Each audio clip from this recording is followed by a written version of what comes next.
这次就上次给你翻，他怕擦钢针，不肯给你做了。你就短了，你看。所以我就不想。咱不是本来成了仇人嘛？你不是恨死我了吗？上次不是要投诉他吗？要投诉我。你放松。对啊，为什么要给你做？对啊，为什么给你擦钢针？反正那个你有啥诉求你就跟我们说，我们尽可能满足。他唯一诉求就是不擦钢针。个星期第7天的时候，就突然手上起泡了，然后也找不到原因。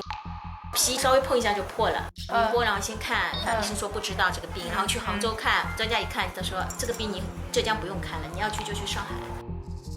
然后上海那时候跟你讲就这个病，基因检测是17年的时候做出来，反正就是那个中度。主要是这个症状比较重一点，对吧？那就把这个松解一下，这个松解，省得它疼嘛，对吧？基本上这次是以这个为主，像那个的话，他一直还蛮好的，有很多小孩叫做伸手不见五指嘛，因为他这个病啊，他老破嘛，创面老得不到康复，所以他就很容易粘在一起，这个你懂的哦。所以不仅是这个手指之间粘在一起，还有这个手指它这个各个关节又粘在一起，然后各个关节弯在一起，最后呢，整个就变成了一个拳头。如果你不及时给它打开的话，它整个一个拳头失去了功能。就是我们通过几周的这种创伤，换来几年的方便、便利和自己的这个。那你手是不是不健一样康嘛？好，拜拜。拜拜。坐着，坐着。晶晶，你是苏州过来的啊？对，苏州过来。哦，你2个手放在这里一起，我看一下。你自己觉得怎么样啊？挺好的。挺好的。好东西。就这里，我觉得你维护的还蛮好的。这里用哥。对。但是这里要打开的，就是虎口是打开。那这次我们就复诊，等于是住进来把这个好好做一下。然后你也给了我们很多，给我们也很多信心，给其他的蝴蝶宝宝也很多信心哈。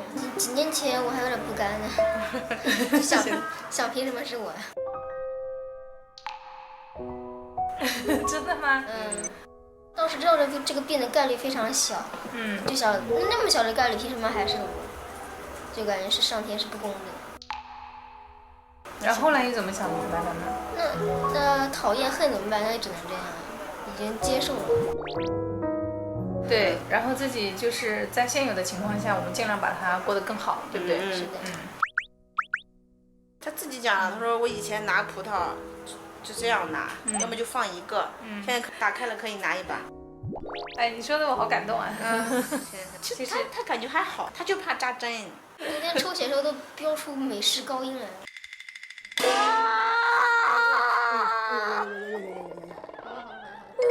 好了，你不要再哭了。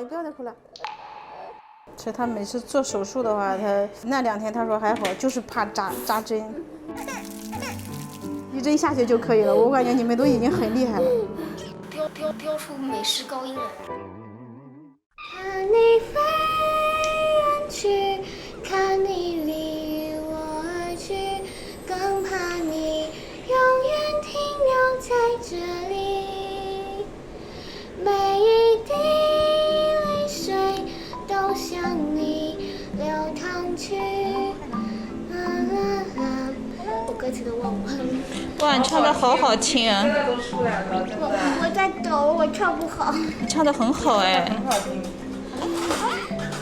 超级好听。好的，谢谢啊。你按一会儿啊，走吧。